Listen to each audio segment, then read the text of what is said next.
Maturity, my dear friends, is not about how gifted you are. Maturity is how loving you are. That's maturity. Who are parents here? Can I see the hands of parents? Let me give you a parenting tip. Parenting tip. Let's say you have 2 children. 2 anak. Yung isa, summa cum laude. Yung isa, sumasablay.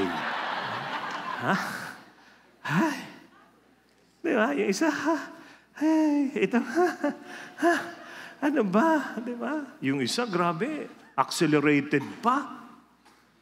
Hindi na grade 1 and 2. Gano'ng katalino? Grade 3 kaagad.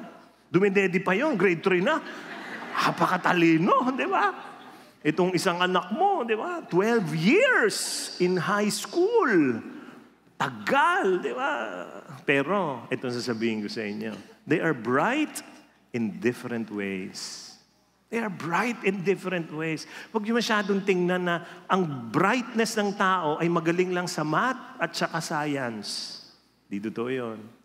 Ang daming intelligences. Ang tawag dyan, multiple intelligences. Some are mathematical. Yung talagang naglalakad pa lang, nagko-compute na no? Square root of 9, gano'n, no? Grabe. Pag kinausap mo sa kagaling, 45 degrees cosine theta, gano'n. Apagaling sa math, di ba?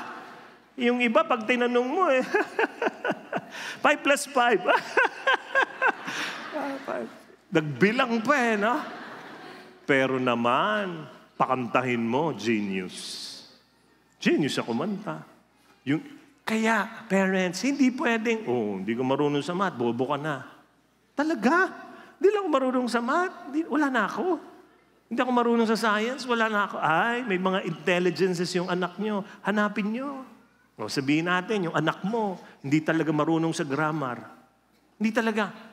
Nag-message, nakita mo, ito, message niya. Hi po, hello, kumusta? What? I did not understand. How are you from? How are you from? Ayan, I'm from, good, thanks. Hindi talaga marunong sa grammar yan. Kaya lang, pag pinag-bake mo ng cake, my gosh, ang sarap. Ang sarap ng pineapple cake niya. Binenta niya. Ito tuloy.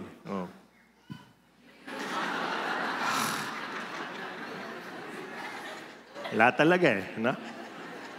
Pero naman, pag tinikman mo, ang sarap, no?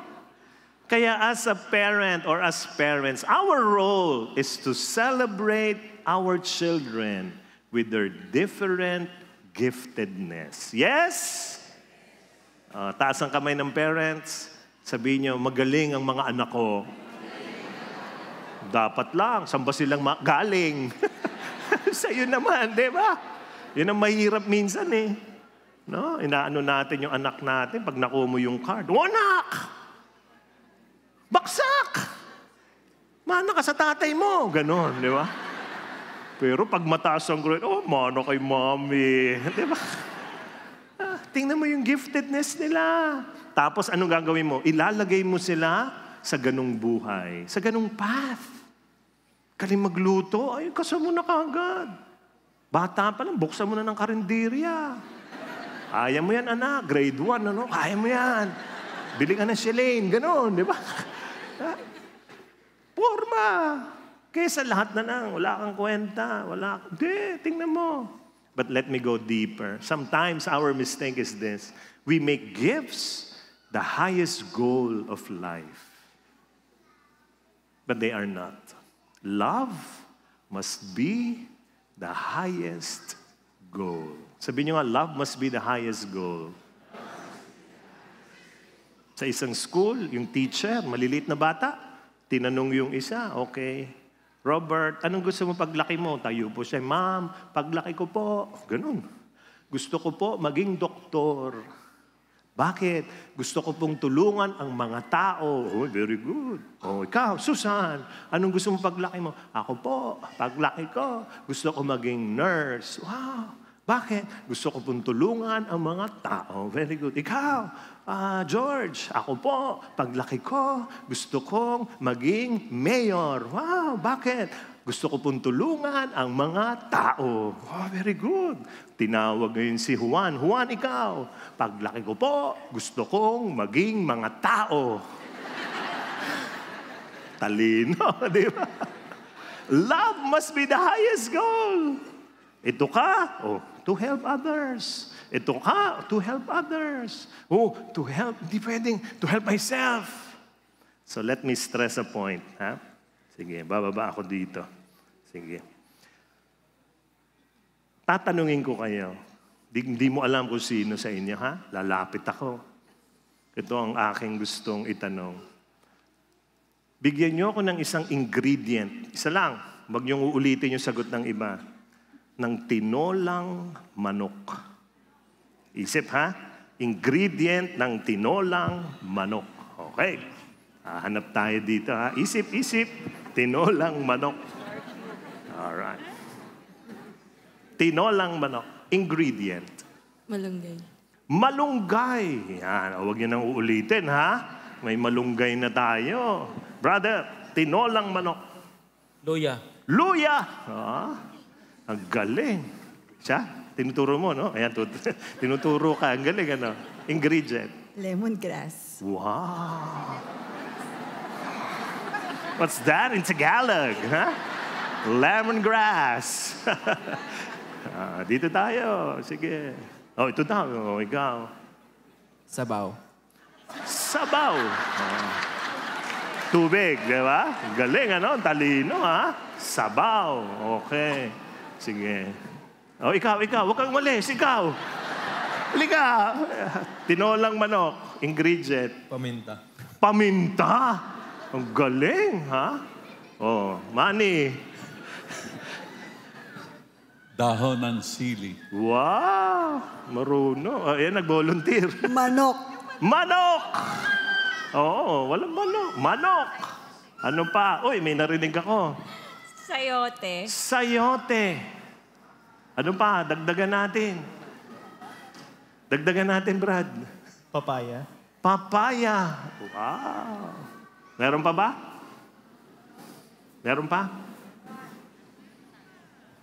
Ano pa? Patis. Patis! Diba? Galing. Lemongrass. Wow. Sosyal. Kakaiba. Lagyan nga ng lemongrass mamaya. Ha? Kita niyo yung ingredients? Napakahalaga. Paano kung humingi ka ng ingredient tapos ito ang binigay sa iyo? Gusto ko tingnan niyo, ha? Aralin niyo mabuti. Sabi mo sa kaibigan mo, padala mo ako ng recipe ng tinolang manok. Tama, di ba? Anong kulang? Chicken. Walang chicken. Tama! Walang manok. That's the most essential ingredient. Chicken. Kung hindi, tinolang lemongrass yan.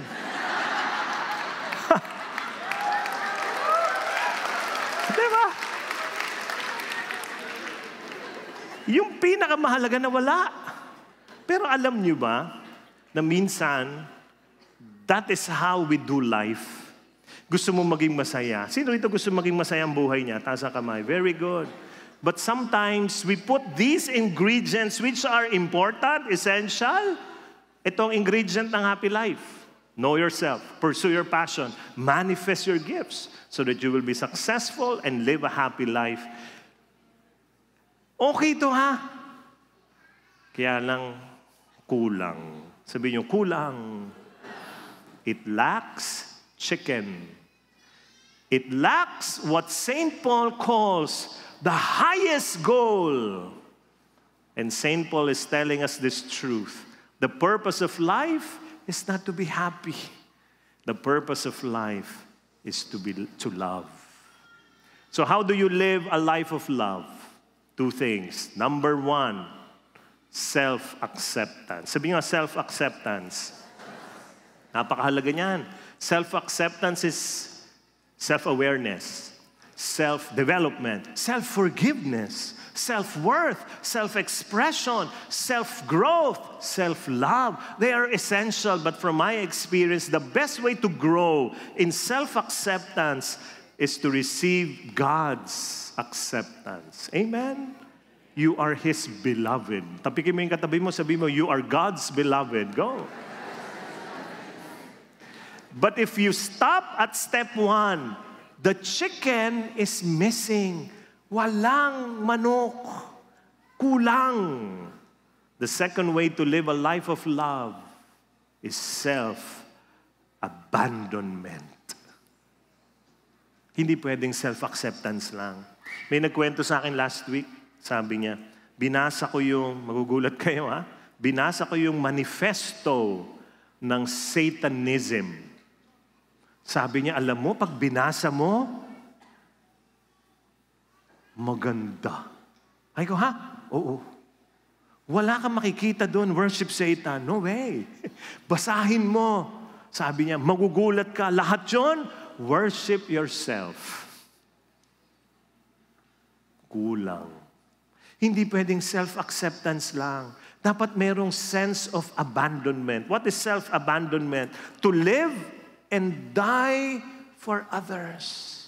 To love one another as Christ has loved us.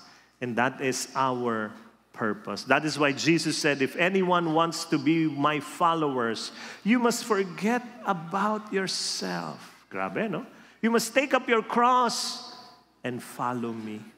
Kaya alam nyo, pag napakagaling mo, sa lahat ng bagay, lahat ng hawakan mo nagtatagumpay, napakahirap ng self-abandonment. Tingnan nyo ako, mahirap sa akin yan.